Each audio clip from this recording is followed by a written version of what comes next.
It's Monday, and that's what happens to be the day that I like to talk about monsters. Hello, and welcome to Monster Mondays. I am Jeff Arbuckle, co-host of the podcast Film Seizure that you can catch each Wednesday at filmseizure.com or at a number of podcast providers online.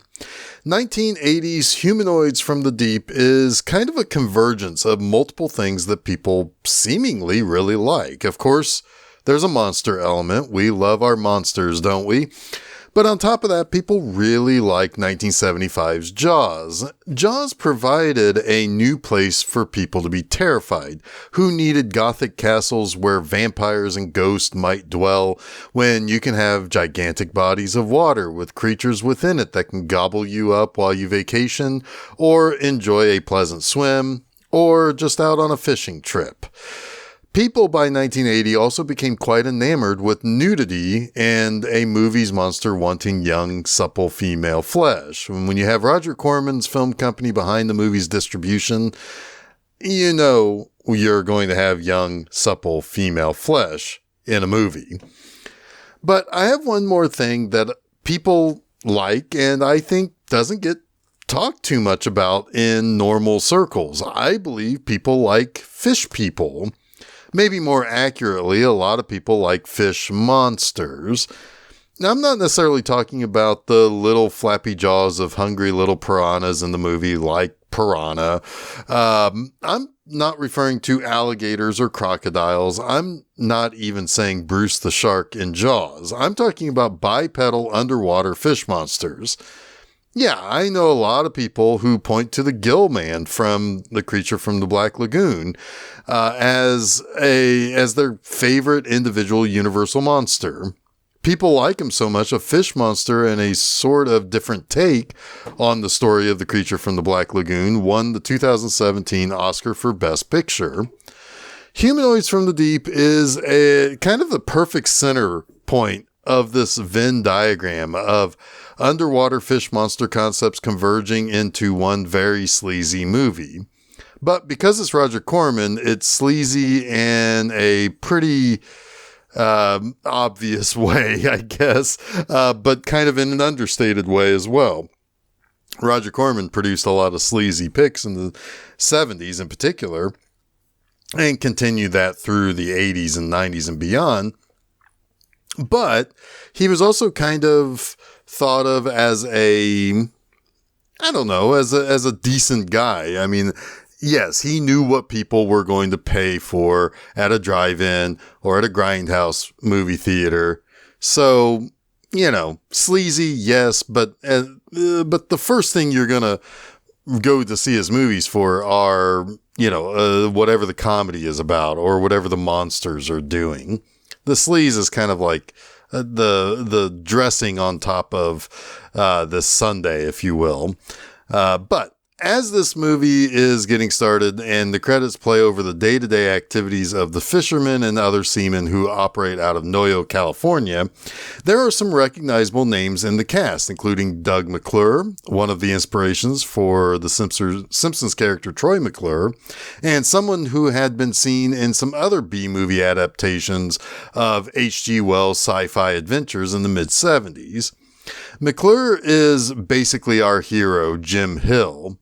Our sort of villain, Hank Slattery, is played by Vic Morrow. Now, Morrow was mostly a character actor and is sadly most remembered for his final role in Twilight Zone, the movie, the same production in which he, along with two child actors, were killed in a helicopter crash on set. Our third main character is Dr. Susan Drake, played by Ann Turkel, who is probably most known for her movies and other projects that she did with her husband, Richard Harris. Now, Noyo is a town that completely subsists on its fishing industry. However, a cannery corporation called Canco is planning to move into Noyo behind a push by Hank Slattery. The town believes that this will essentially end their fishing industry, while Slattery believes the cannery actually brings progress, which itself will also bring jobs. Out in the ocean, a boat of anglers are trying to net a bunch of fish, and a young boy on the boat falls into the ocean and is pulled under the tide by a creature that was caught initially in the angler's net. Before that boy was pulled under, and apparently gutted, by the way, he dropped gasoline onto the deck of the boat. And when a member of the angler crew slips while carrying a flare gun, which then causes the flare gun to go off, it creates a giant explosion that Jim Hill witnesses. The Hills talk to the police about what Jim saw. And when their dog starts growling at something outside, Jim lets the dog out, only for it to be eventually attacked and killed by the same creature that killed the boy earlier in the day. The only dog in the village that wasn't killed belongs to a Native American resident. The rest have been brutally killed and strewn all over the beaches and docks. Each night, the creatures from the ocean go out and stalk people. These creatures especially like peeping into the windows of young, pretty girls.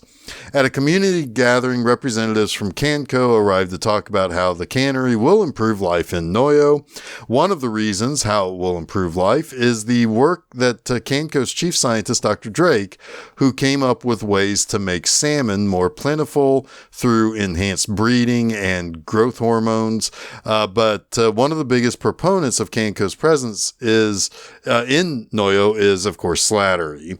And he believes that all the dead dogs were caused by that Native American fella, Johnny Eagle. His dog was the only one who didn't die the night before, so he must have killed the other dogs in protest over the cannery. You see, Johnny Eagle wants to file a motion in court concerning proper ownership of the land that Canco is planning to develop on. That's especially after Slattery and his drunken goons killed Johnny Eagle's dog in revenge for all the other dogs being killed in the seaport town. Canco's real villainy isn't so much taking jobs from the anglers, nor is it about disputed lands that might belong to native people. It's about the fact that Canco's revolutionary procedure to increase the salmon population off the shores of Noyo came from an experimental growth hormone. Not only has it mutated and evolved the fish into a humanoid species, but they are particularly horny. These humanoid fish creatures are horny specifically for human females. So when they come ashore, they are looking for women to mate with. And by mate, it's more like forced mating. And yeah, the fish creatures come ashore, find a young woman from the Noyo area fooling around with her boyfriend, and they kill the guy, mate with the women. That's done a few times over in this movie. And a few women survive the horrible attacks. The men attacked are typically even less likely to survive, and they practically get gutted instantly. Jim's brother is one that is attacked and badly hurt by the sea monsters. Johnny Eagle helped save his life and was able to provide information to Dr. Drake about what he saw attack Tommy and his girlfriend Linda. Linda was ultimately killed by one of the creatures as it caused her to drive a truck off a bridge and then explode. And upon investigating what's going on, Jim, Johnny Eagle, and Dr. Drake find where the creatures are calling their territory. And after attacking several of the creatures, they also find Peggy, one of the women attacked by the fish creatures, and she had been taken back to the creature's home area on this kind of sandy beach area, and seemingly has been kept alive by the creatures themselves. Dr. Drake studies one of the creatures. The creature has gills, but appears to be in the middle of an evolutionary change into becoming an amphibious creature. Their craniums are massive, meaning they may very well likely have incredible intelligence, or will soon have incredible intelligence as they continue to evolve. They also have webbed hands, which indicates that they can swim very well. She reveals how these creatures may have been created by some of the growth hormone treated salmon at Canco. At a Canco plant nearby, there was an accident which a lot of these salmon escaped into the ocean. And these became a food source for what she feels was probably another lower form of fish that then began to incredibly quickly evolve into what they are seeing now. Jim figures out that the annual salmon festival will likely draw the creatures to Noyo because there will be lots of women there. And sure enough, the creatures attack, creating absolute chaos as they slash the guys and pull them underwater, and then take any women they can grab and go off to mate with them. Now, while the festival is attacked, one of the creatures stalks around outside Jim's home, peeping in on Jim's wife and their small child. At least Slattery nearly goes out as something of a sort of redeemed hero when he attempts to help save a little girl from falling into the water. He is grabbed by one of the fish monsters, but is ultimately saved by Johnny Eagle. Jim and Dr. Drake use gasoline and a flare gun to set fire to fight off some of the fish monsters. That allows for Jim to rush home to try to help save his wife and kid from the fish monsters that are now inside the house. As it turned out, he doesn't really need to help his wife at all because she was able to lock their son into a closet for his safety, but then basically stab one of the fish monsters to death herself. So while he does get home to make sure that they are okay, she actually ended up killing the fish monster herself. Now, the next day, the Salmon Festival is a disaster site. It looks as though the threat of the fish monsters is now over, at least for now.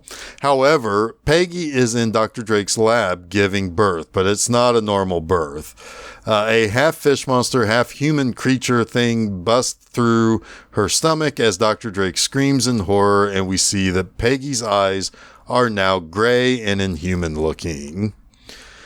All right, so let's talk about 3 things I like about Humanoids from the Deep.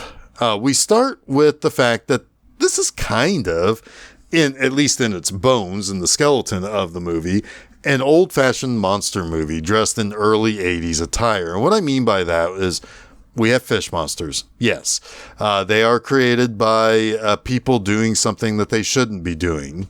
Yes.